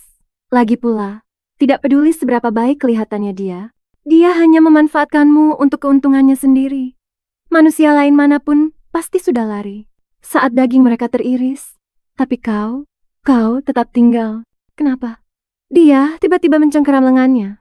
Nadanya menajam. Kalau begitu katakan padaku, apakah mencintainya? Yulai membeku, menatap tak percaya. Kenapa monster bertanya tentang cinta? Kenangan tentang Zixian membanjiri pikirannya. Suaranya, kehangatannya, perhatiannya yang diam-diam. Dia menghargai setiap momen bersamanya. Tapi dia juga tahu posisinya. Bagaimana mungkin dia berani mengatakan bahwa dia mencintainya? Suara Raja Iblis melembut. Manusia mengenal cinta. Mereka kelaparan agar keluarga mereka bisa makan. Mereka memeluk dan menenangkan orang yang terluka. Itulah cinta. Dan kau, hei, kau mencintainya. Yulai, nama itu bergema lembut. Saat mimpi itu sirna. Saat dia memasuki dunia nyata, Zishan mengusap pipinya dengan lembut. Kau bergumam kesakitan. Apa kau mimpi buruk? Tidak ingin membuatnya khawatir. Dia memaksakan senyum. Aku biasanya tidur nyenyak. Mungkin aku hanya lelah malam ini. Zishan bisa melihat kebohongannya. Setelah semua yang dia lalui, bagaimana mungkin dia tidak bermimpi buruk? Tidak apa-apa, katanya pelan. Sambil duduk di sampingnya, istirahatlah. Aku akan tetap di sini sampai kau tertidur. Dengan mata terpejam, Yulai sekali lagi mendengar suara Raja Iblis bergema di benaknya. Zishan adalah penyelamatku, pikirnya, tapi aku tidak mungkin punya perasaan seperti itu padanya. Lalu kenapa? Kenapa? Hatiku terasa sangat sakit setiap kali aku memikirkannya. Keesokan paginya, Zishan melangkah cepat ke kediaman jenderal. Rentetan pembunuhan telah membuat ibu kota panik, memaksa dewan militer untuk menunda promosinya sekali lagi. Karena Yulai masih tidak bisa menyembuhkan para bangsawan atau pejabat istana, arus politik berbalik melawannya dengan cepat. Dia teringat nasihat ahli strategi, bahkan sekali setiap 3 atau 4 hari saja sudah cukup. Lalu senyum lembutnya melintas di depan matanya. Zishan seperti matahari bagiku. Dia mengepalkan tinjunya. Dia tidak tega menyakitinya lagi, tapi dia juga tidak bisa melepaskan impian untuk memulihkan kehormatan keluarganya. Aku akan melakukannya dengan tanganku sendiri, sumpahnya dalam hati. Bahkan di bawah raja yang korup, aku akan menemukan jalannya.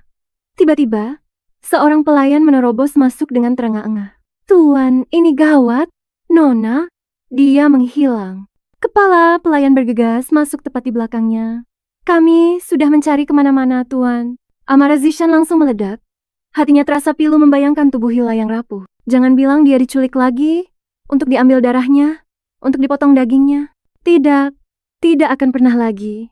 Dari pagi hingga senja, seluruh isi rumah mencarinya. Akhirnya, di taman belakang, Zishan melihat sosoknya di bawah pepohonan. Mendengar langkah kakinya yang mendekat, Yulai sedikit menoleh. Zishan, apa itu kau? Tanyanya pelan. Melihat ekspresinya yang gemetar dan bingung, kemarahan Zishan memudar menjadi rasa bersalah tak berdaya. Dia aman, hanya itu yang terpenting. Dia dengan cepat melepas jubahnya dan menyampirkannya di bahu gadis itu. Semua orang mencarimu seharian. Tegurnya dengan suara tegang. Apa yang kau lakukan di luar sini? Yulai menciut di bawah tatapannya. Aku hanya ingin berjalan-jalan sebentar. Aku mendengar suara langkah kaki dan menjadi takut. Lalu rambutku tersangkut di dahan-dahan. Zishan menghela napas. Dia ingin menyuruhnya untuk meminta bantuan, tapi setelah semua yang telah dilaluinya, siapa yang bisa dia percayai? Matanya berkaca-kaca. Maafkan aku. Ini salahku, aku tidak akan melakukannya lagi. Amarahnya luluh saat dia melangkah lebih dekat. Dengan lembut, melepaskan helaian rambutnya yang tersangkut. Tanpa menyadari betapa dekatnya wajah mereka. Pipi Yulai memerah padam. Zishin membeku, suaranya menjadi canggung. Aku hanya membantumu dengan rambutmu. Kenapa wajahmu merah sekali? Gugup, Yue menutupi wajahnya dengan kedua tangan. Jangan lihat aku pasti terlihat mengerikan. Sekarang, jawaban Zishan membuatnya benar-benar terkejut. Mengerikan? Kau terlihat seperti boneka porselen. Suaranya melembut saat dia menatap matanya. Terutama mata itu. Seperti cahaya bulan yang berkilauan di atas danau. Mata itu indah. Yulai menatapnya dengan mata terbelalak. Pria yang biasanya begitu blak-blakan. Bagaimana bisa dia tiba-tiba mengatakan sesuatu yang begitu lembut? Lalu, seolah-olah baru menyadari apa yang baru saja dia katakan, Zishan tiba-tiba berdiri membelakanginya. Apa kau berencana duduk di sana seharian? Bangun, kita kembali. Terkejut, Yulai bangkit dan dengan ragu-ragu menarik ujung lengan bajunya. Zishan berbalik dan tanpa berpikir menggandeng tangannya. Jantungnya berdebar kencang. Matahari terbenam bersinar di sekitar mereka. Diam-diam, menyaksikan momen detak jantung pertama mereka yang berirama sama. Mereka berjalan bersama di bawah langit jingga. Tapi pikiran Zishan dipenuhi rasa malu. Kenapa jantungku berdebar? Aku tidak menyukainya. Tidak, ini pasti rasa simpati. Ya, hanya itu. Sejak penyihir Sheila menangkap gagak yang bisa berbicara itu, tidak ada pembunuhan baru yang terjadi. Pria dan burung itu kini tergeletak di tempat tidur, sangat bosan. Sambil mengunyah jerami hanya untuk menghabiskan waktu. Si gagak akhirnya menyerah. Tolong biarkan aku pergi. Aku bersumpah tidak akan pernah menyakiti manusia lagi. Sheila mendengus. Apa kau pikir aku ini bodoh? Aku ini cerdas dan tampan. Kebohonganmu tidak akan mempan padaku. Gagak itu dengan cepat mengubah taktiknya. Bebaskan aku, dan akan kuberikan semua harta. Mendengar kata harta, Shiloh langsung bersemangat, melihat bahwa Gagak itu sudah terpancing. Gagak itu melanjutkan dengan antusias. Emas dan permata menumpuk seperti gunung di sarangku. Semuanya akan jadi milikmu jika kau melepaskanku. Tepat saat Shiloh meraih jimat di langit-langit, sebuah tendangan melayang membuatnya terjatuh. Aku pergi sebentar saja, dan kau sudah membuat masalah. Teriak Yulan. Apa kau mau mati muda? Shiloh menyeringai malu-malu. Aku hanya... Dia tidak sempat menyelesaikan kalimatnya sebelum pukulan Yulan mendarat tepat di kepalanya. Saat mereka bergulat, sebuah kotak kayu kecil jatuh ke tanah. Yulan mengambilnya dengan wajah serius. Ini adalah daging putri hantu. Legenda mengatakan daging itu bisa menyembuhkan penyakit apapun. Para pelayan yang diusir dari kediaman jenderal, semuanya ditemukan tewas dengan jantung tercabut. Itu sudah cukup menjadi bukti. Daging sang putri memiliki daya pikat yang tak tertahankan bagi para iblis. Menyadari hal ini, Yulan dan Yushuai memutuskan untuk pergi ke kediaman jenderal. Dengan bantuan sang putri, misi mereka bisa menjadi jauh lebih mudah. Di dalam mansion yang sunyi, Zichen sedang membaca ketika ahli strateginya masuk dengan tergesa-gesa. Wajahnya pucat dan panik. Kabar buruk, tuanku, penduduk kota menyebarkan desas-desus, mengatakan bahwa sang putri adalah dalang di balik rentetan pembunuhan. Mereka berdemo di luar gerbang istana, menuntut agar semua orang dari rumah jenderal diasingkan keluar tembok kota. Zichen membeku sejenak. Dia tidak tahu harus berbuat apa. Sang ahli strategi mengingatkannya. Sudah saya peringatkan sebelumnya, kirim sang putri pergi demi keselamatannya sendiri. Tetapi Zichen menolaknya saat itu. Dia tidak tega meninggalkannya sendirian menghadapi bahaya di luar sana. Sekarang dengan Yulan yang disalahkan atas segalanya, seluruh isi rumah berada dalam bahaya. Jika dia tidak segera bertindak, situasinya bisa menjadi tidak terkendali. Saat keduanya berdebat, seorang pelayan bergegas masuk. Dua orang penyihir dari selatan meminta untuk bertemu. Mereka mengaku mengetahui rahasia Nona. Jika Anda menolak, mereka akan menyebarkannya ke seluruh dunia. Karena khawatir, Zichen dan ahli strateginya saling berpandangan. Mereka tidak punya pilihan selain menemui mereka. Penyihir Shiloh membungkuk. Maafkan kami, karena telah lancang. Jenderal, kami tidak bermaksud menyinggung. Masalah ini terlalu mendesak untuk ditunda. Ucapnya terus terang. Semua pembunuhan ini dilakukan oleh satu iblis. Untuk menangkapnya, kami harus meminjam kekuatan sang putri. Zixian mengerutkan kening. Tidak terkesan. Anggap saja, iblismu itu memang ada. Bagaimana mungkin wanita lemah bisa membantumu menangkapnya? Yushuai mengeluarkan sebuah kotak kayu kecil dan meletakkannya di atas meja. Ini, katanya, adalah daging sang putri. Sebelum pembantaian keluarga Yi, setiap korban memiliki satu kesamaan. Mereka semua telah mengambil darah atau dagingnya. Itu membuat iblis menjadi gila karena lapar. Rencana kami sederhana, gunakan sang putri sebagai umpan untuk memancing makhluk itu keluar. Wajah Zisan menjadi gelap. Gagasan untuk membahayakan Yulai membuat darahnya mendidih. Tetapi begitu pula dengan pemikiran tentang lebih banyak orang tak bersalah yang mati. Seorang jenderal dari Shilong tidak akan pernah menerima perintah dari para pengembara tak bernama. Bentaknya berbalik dengan tajam ke arah pintu. Tepat saat pertengkaran itu akan meledak, ahli strategi itu dengan cepat menengahi. Jenderal, situasinya sudah tidak menguntungkan kita. Jika para ahli sihir ini benar-benar bisa menghancurkan iblis itu akan dihitung sebagai jasa yang besar. Setelah itu selesai, kita bisa mengumpulkan para pejabat istana untuk mendukung promosimu. Bahkan raja pun tidak akan punya alasan untuk menolak. Zishan terdiam. Dia tidak ingin lebih banyak orang tak bersalah mati, tetapi pemikiran untuk mempertaruhkan nyawa Yulai membuat dadanya sesak. Dan rumor yang mencemarkan namanya hanya memperdalam rasa sakitnya. Pada akhirnya, satu-satunya cara untuk menyelesaikan semuanya mungkin adalah dengan membiarkannya bekerja sama dengan para ahli sihir itu. Di kamarnya, Xiaoyan dengan hati-hati merawat luka-luka Yulai.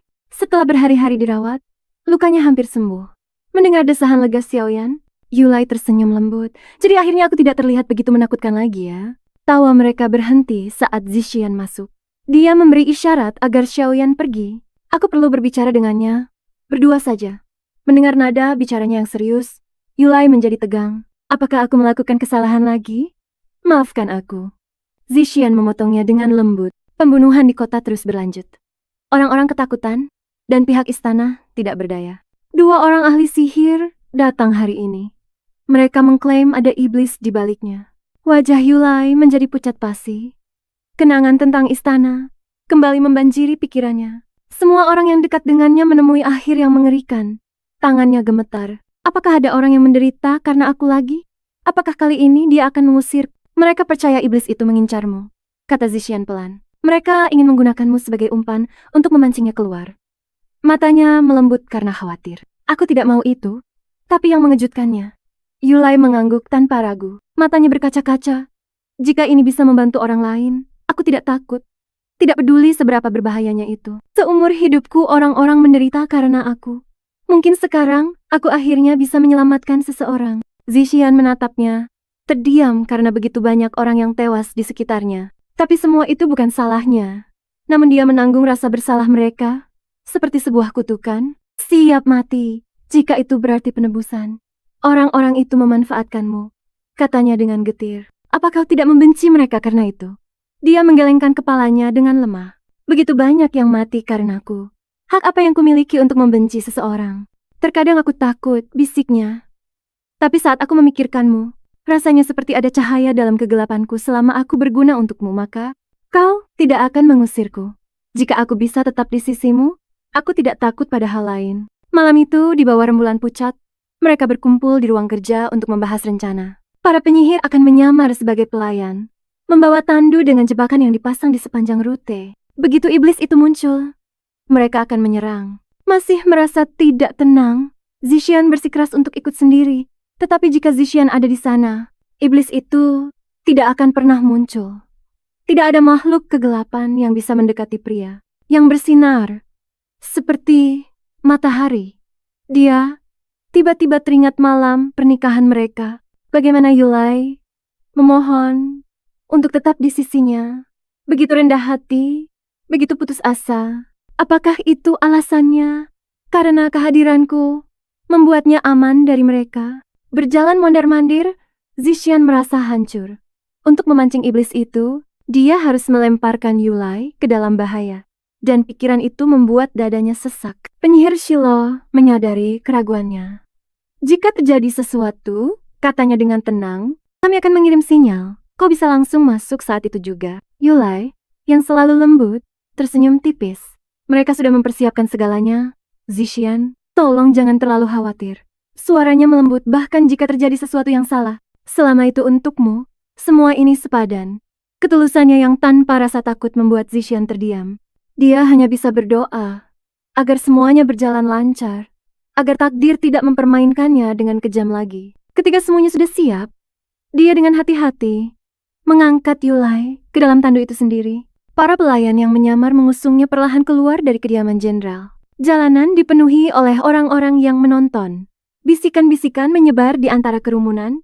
Putri hantu terkutuk itu seharusnya sudah diusir sejak lama. Di luar gerbang kota, di bawah rembulan pucat, Raja Iblis sudah menunggu di dalam tandu. Yulai duduk diam, jemarinya terkepal erat, jantungnya berdebar kencang karena gelisah. Sinar rembulan menyinari wajah Raja Iblis.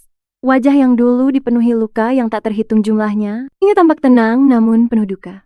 Hanya sedikit yang tahu betapa besar pengorbanan yang telah ia lakukan hanya untuk hidup di antara manusia. Dahulu kala, orang-orang melihat seorang pria tenggelam di sungai. Tidak ada yang berani menolongnya. Raja Iblis melompat masuk, menyeret pria itu ke tempat yang aman. Tetapi, ketika para penduduk desa melihat wujud monsternya, rasa terima kasih mereka berubah menjadi ketakutan. Mereka lari sambil berteriak. Itu terjadi berulang kali. Tidak peduli berapa banyak yang ia selamatkan, ia selalu disambut dengan ketakutan. Pada akhirnya, ia mengerti bahwa penampilannya lah yang mereka benci. Jadi, ia menguliti orang mati dan memakai wajah mereka. Awalnya, istrinya tersenyum, lega melihat suaminya pulang, tetapi begitu ia berbicara, wanita itu menyadari kebenarannya dan berteriak. Tidak peduli berapa banyak kulit yang ia kenakan. Tidak peduli seberapa banyak yang ia berikan. Akhirnya selalu sama, penolakan, Mungkin karena hanya manusia yang benar-benar bisa memahami cinta. Raja Iblis bersumpah dalam hati. Ia akan menjadi manusia, apapun risikonya. Seekor iblis kecil di sisinya membuyarkan lamunannya. Kereta kuda itu telah meninggalkan ibu kota. Haruskah kita mulai? Suara Raja Iblis terdengar tenang, namun dingin. Lanjutkan. Di belakangnya, para anak buahnya berjongkok, siap untuk menyerang. Di depan sana, penyihir Sheila memimpin arak-arakan itu dengan hati-hati menyusuri jalan sampai tanah mulai bergetar. Entah dari mana, seekor iblis menerjang ke arah salah satu pelayan. Sheila bereaksi seketika, merapalkan sebuah mantra. Iblis itu menjerit saat cahaya suci menyelimutinya, mengubah tubuhnya menjadi abu. Tetap dalam formasi, teriak Sheila sambil mendorong rombongan itu maju. Tetapi ketika ia menoleh ke belakang, napasnya tercekat. Ribuan iblis menyerbu masuk seperti gelombang pasang, menutupi cahaya rembulan. Setetes keringat dingin mengalir di pipinya. Di dalam tandu, Yulai bisa merasakan mereka mendekat. Tangannya gemetar. Apa yang akan terjadi pada pertempuran yang terkutuk ini? Dalam sekejap, konvoi itu telah terkepung. Mantra-mantra mereka, sekuat apapun, nyaris tidak menggores gerombolan yang tak ada habisnya itu. Penyihir Yulan, meskipun seorang wanita, bertarung layaknya pejuang dari legenda. Anggun, ganas, dan pantang menyerah.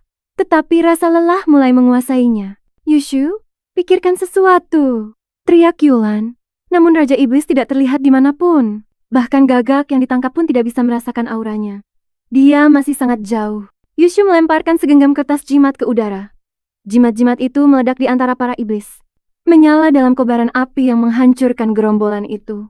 Kelompok itu terus maju, tetapi kekuatan mereka memudar dengan cepat. Kemudian, tanpa peringatan, seekor iblis menyelinap di belakang Yulan. Cakarnya terangkat siap menyerang. Pada detik terakhir, Yushu mengayunkan tongkatnya, menahan serangan itu dalam ledakan percikan api. Jika pertarungan ini berlanjut lebih lama lagi, ini akan menjadi bencana. Mereka membutuhkan rencana sekarang. Ahli strategi Ling Yu, yang ahli dalam taktik tetapi bukan pengguna sihir, hampir tidak berguna melawan kulit para makhluk yang tidak bisa ditembus itu. Menyadari para penyihir tidak punya rencana yang lebih baik, sang ahli strategi berbicara dengan mendesak, kita harus memanggil Zishan. Bahkan jika kita mengalahkan iblis-iblis yang lebih lemah, yang lain akan terlalu lelah untuk bertarung. Jika Raja Iblis muncul, mereka akan dibantai. Biarkan Xian datang sekarang. Amankan sang putri terlebih dahulu. Baru kita bisa merencanakan langkah selanjutnya. Setidaknya kita tidak akan kehilangannya. Setelah berdiskusi singkat, para penyihir setuju. Dan menembakkan suar sinyal. Saat cahaya merah tua meledak di langit. Zishan, yang gelisah dan mondar-mandir di ruang kerjanya, langsung melompat berdiri. Menaiki kudanya dan memacunya menuju gerbang kota. Sementara itu, mata penyihir Yushu berbinar. Sebuah ide muncul di benaknya. Di dalam tandu, Yulai duduk gemetar, tangannya menutupi telinganya. Saat auman iblis yang tak terhitung jumlahnya bergema di luar, jantungnya terasa seperti akan hancur kapan saja. Yushu sedikit mengangkat tirai, membisikkan sebuah rencana ke telinganya. Meskipun rasa takut memenuhi setiap tarikan napasnya, Yulai tetap mengangguk. Dia tidak tahan melihat orang lain mati deminya. Jika dia bisa membantu, dia akan melakukannya. Dari puncak gunung yang jauh, Raja Iblis menyaksikan kekacauan yang terjadi di bawah. Lalu dia melihatnya. Matanya menyipit tepat saat penyihir Sheila berteriak, "Minumlah darah putri hantu. Lukamu akan sembuh seketika." Raja Iblis membeku. Kengerian terpancar di wajahnya. Jadi, begitulah caranya, lengannya dipenuhi bekas luka. Mereka mengurasnya seperti ternak, kemarahan melahapnya. Detik berikutnya, dia menghilang, muncul kembali, dalam kilatan kegelapan, meluncur lurus ke arah Shilwa. Tapi Shilwa sudah siap. Saat cakar Raja Iblis menebas ke depan, ledakan energi suci meletus. Penghalang yang telah disiapkan menyala dan menghalangi serangan itu. Raja Iblis terhuyung mundur, terkejut karena dia tidak menyangka seorang manusia biasa bisa menahannya. Shilwa menyeringai, suaranya dingin dan penuh kemenangan. "Ksatria, hei, kau akhirnya memakan umpannya."